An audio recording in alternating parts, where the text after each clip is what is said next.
ভালোবাসা কি জানেন? মা ফাতেমা রাদিয়াল্লাহু তাআলা একদিন কোরআন শরীফ পড়তেছেন।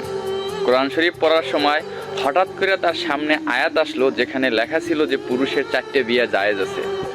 সাথে সাথে তার কণ্ঠস্বর ছোট হয়ে গেল, সে ধীরে ধীরে পড়তে লাগলো, জানি আলী রাদিয়াল্লাহু তাআলা না শুনে।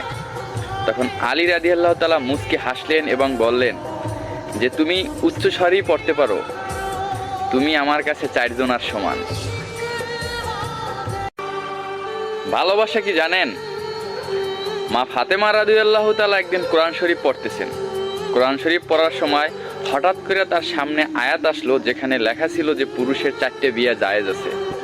সাথে সাথে তার কণ্ঠস্বর ছোট হয়ে গেল, সে ধীরে ধীরে পড়তে লাগলো, জানি আলী রাদিয়াল্লাহু তাআলা না শুনে।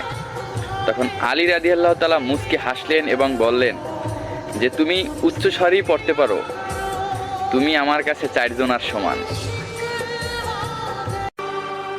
ভালোবাসা কি জানেন? মা ফাতেমা রাদিয়াল্লাহু তাআলা একদিন কোরআন শরীফ পড়তেছেন। কোরআন শরীফ পড়ার সময় হঠাৎ করে তার সামনে আয়াত আসলো যেখানে লেখা ছিল যে পুরুষের 4টে বিয়ে জায়েজ আছে। সাথে সাথে তার কণ্ঠস্বর ছোট হয়ে গেল, সে ধীরে ধীরে পড়তে লাগলো, জানি আলী রাদিয়াল্লাহু তাআলা না শুনে। তখন আলী রাদিয়াল্লাহু তাআলা মুচকি হাসলেন এবং বললেন যে তুমি উচ্চস্বরেই পড়তে পারো, তুমি আমার কাছে 4 জনার সমান।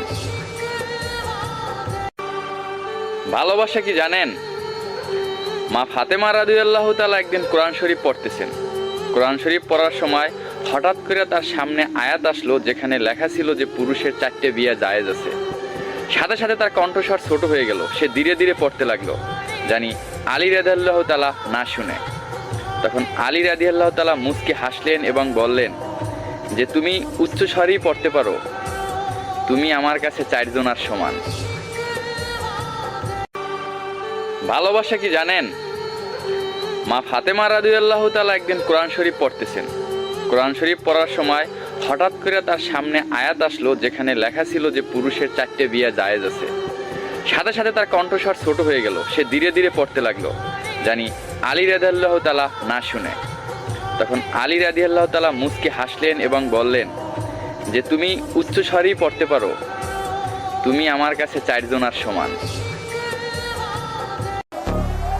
প্রয়োজন হলে 1000টা রাস্তা বদলাও, কিন্তু গন্তব্য থাকবে একটাই, টাকা।